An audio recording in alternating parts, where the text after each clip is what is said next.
वर्णिवेशरमणीयदर्शनं मन्दहासरुचिराननाम्बुजं भूजितं सुरनरोत्तमेर्मुदा धर्मनन्दनमहं विचिन्तये।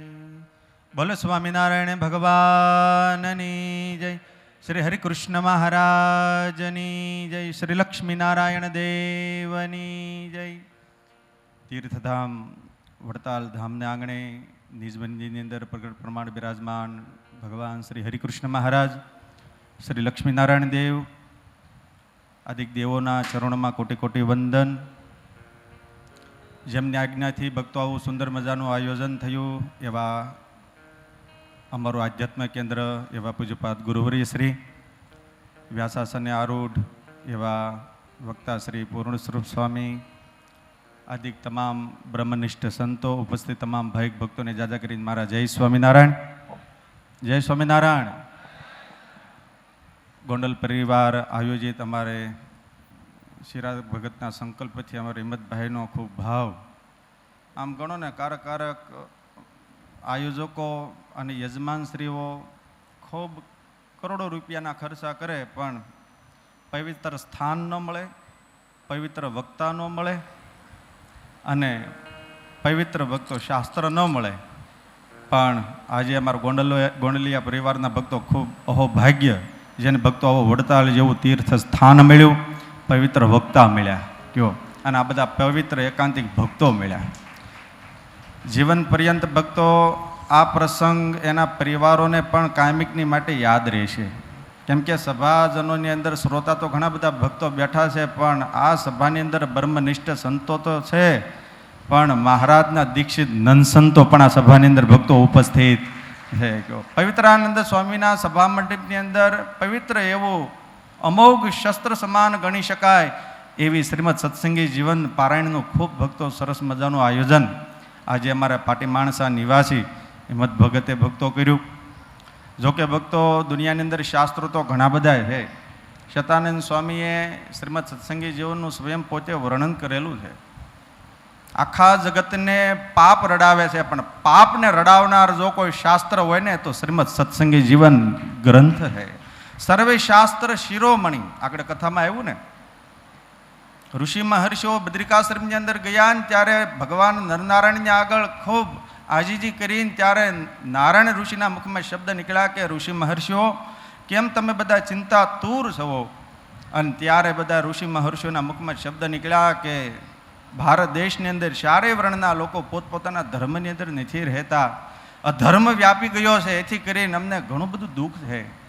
અને એ વખતે નારાયણ ઋષિના મુખમાં શબ્દ નીકળ્યા કે ભારત દેશમાંથી આવો છો, ભારત તો મારો દેશ છે. કયો એ ભારત દેશની અંદર ભક્તો આપણા બહુ જન્મના પુણ્યોદિત થયા છે. એ ભૂમિ ઉપર ભક્તો આપણને ઠાકોરજી જન્મ આપ્યો, અને સાથે સાથે ભક્તો આપણને દિવ્ય આવો સત્સંગનો જોગ આપ્યો. કયો આ તો જેમ જેમ તમે સંતનો સમાગમ કરો ને જેમ જેમ કથા વાર્તાના તમે યોગમાં આવો ને ત્યારે પણ ભક્તો તમને આની મહત્તા સમજાય. શાસ્ત્રોની અંદર લખ્યું કે એક ઘડી આધી ઘડી આધિ મેં પુનિયાદ તુલસી સંગત સંત કી કટે કોટી અપરાધ. એક ક્ષણ, અડધી ક્ષણ જો કથા વાર્તાના ની અંદર જો જીવ પોતે પોતાની વૃત્તિને જો સ્થિર કરે તો એના અઘમ પાપના ઓઘા વળી ગયા હોય તો મૂળે સહિત નાશ પામી જાય, એમ રામાયણ બોલે છે. જો પણ શતાનંદ સ્વામી કહે કે એક ઘડી આધી ઘડી આધી મેં પુનિયાદ. એક ક્ષણ જો કથા વાર્તાની અંદર જો સમય વિતાવે તો એના પાપ બળે, પણ શ્રીમદ સત્સંગી જીવન તો 4 મિનિટમાં, કેટલી મિનિટમાં? 4 મિનિટમાં કલ્યાણ કરી શકે એવડો ભક્તો દિવ્ય ગ્રંથ છે. જે ગ્રંથને સ્વયં અબજો બ્રહ્માંડના અધિપતિએ ગઢપુરની અંદર મસ્તક ઉપર પધરાવીને ભક્તો નાચતા નાચતા લક્ષ્મીવાડી સુધી ભક્તો સંતોની સાથે જતા હોય, અને સ્વયં આ ગ્રંથ રાજની સ્વયં ભક્તો ભગવાન આરતી ઉતારતા હોય એવા ગ્રંથની ભક્તો સુંદર મજાની કથા તમારા બધા ભક્તોને શ્રવણનો કરવાનો ભક્તો આવા પવિત્ર અમારા પૂર્ણ સ્વરૂપ સ્વામીના મુખેથી તમને બધાને લાભ મળ્યો. કયો નકર જીવન પર્યંત ભક્તો બધું મળે પણ કથા ન મળે. દેહની પુષ્ટિ અન્નથી છે, એમ જીવની પુષ્ટિ ભક્તો કથા વાર્તાથી છે. જેમ અન્ન વિના દેહ દુર્બળ થાય, એમ ભજન કથા વાર્તા વિના ભક્તો જીવ દુર્બળ બની જાય.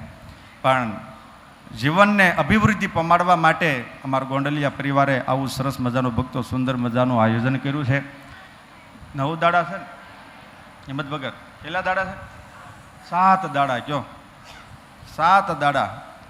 7 દાડાની અંદર આમ ગણો ને તો આખી જિંદગીના રોટલા કાઢી લેવાના છે. ચિરાગ, શું કાઢી લેવાના છે? 7 દાડાની અંદર જેમ પરીક્ષિત મહારાજે સાવધાન બનીને સુખદેવજી મહારાજની મુખે ભક્તો શ્રવણ કર્યું હતું શ્રીમદ ભાગવતનું, એમ 7 દાડાની અંદર પણ ભક્તો આમ ગણો ને સિંધુ રેલાય છે. કેવો રેલાય છે?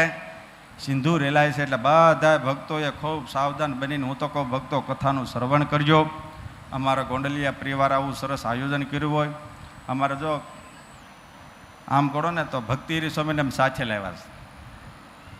કેમ કે આમ ગણો તો મૂળ પાટી માણસાને તાળી વધાવો, અને પાટી માણસાએ ભક્તો એક સાધુ આપ્યા છે. પૂર્વે ગુણાતીતાનંદ સ્વામીએ તોરણ બાંધ્યા પાટી માણસાની અંદર. વાલેરા બાપુના આયોજક પદે સ્વામીએ સુંદર મજાનું મંદિરનું નિર્માણ જ્યારે કર્યું હતું, અને ત્યારે વાલેરા બાપુને કહે કે વાલેરા, મેં તો તને તારો ગ્રાસ અપાવ્યો, પણ હવે તું મારું માન.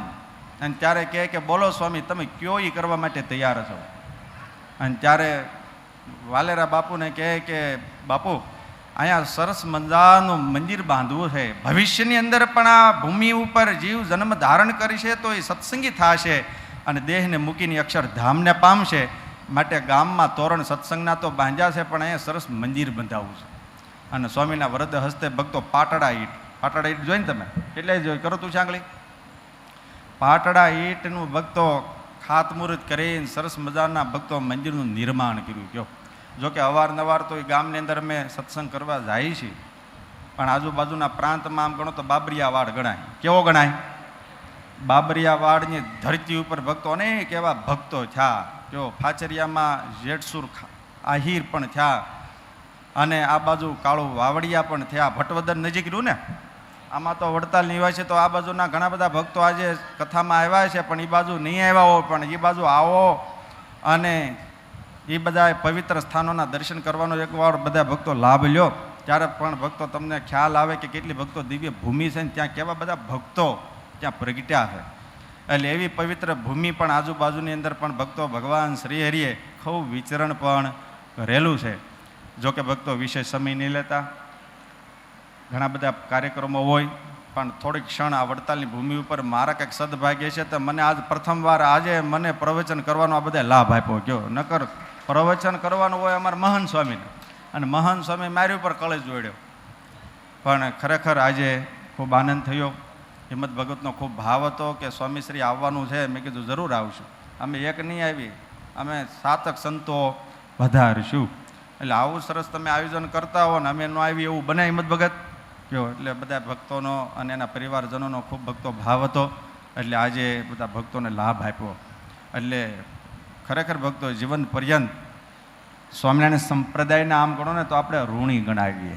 કયો કેમ કે ભગવાન સ્વામિનારાયણે મોક્ષ તો રીંગણાને બટેકાને ભાવે આપ્યો. મોક્ષ તો જેથી ભગવાન સ્વામિનારાયણ મળ્યા ને જેથી કંઠમાં કંઠી ધારણ થઈ તેથી તો થઈ ચૂક્યો. કયો પણ હવે જે કાંઈ સેવા પ્રવૃત્તિ કથા વાર્તા આ XYZ જે કાંઈ કરવાનું છે એ તો પરમાત્માનો અને ભગવાનના ખરેખર સંતોનો રાજીપો મેળવવા માટે કરવાનું છે અને અન્યની માટે કરવાનું છે. કયો બાકી તો પરમાત્મા મળ્યા અને આવા ખરેખર સંતો મળ્યા ત્યારથી તો ભગવાન શ્રી હરિ કે જીવાત્માની મુક્તિ તો અવશ્યમેવ થઈ ચૂકી છે.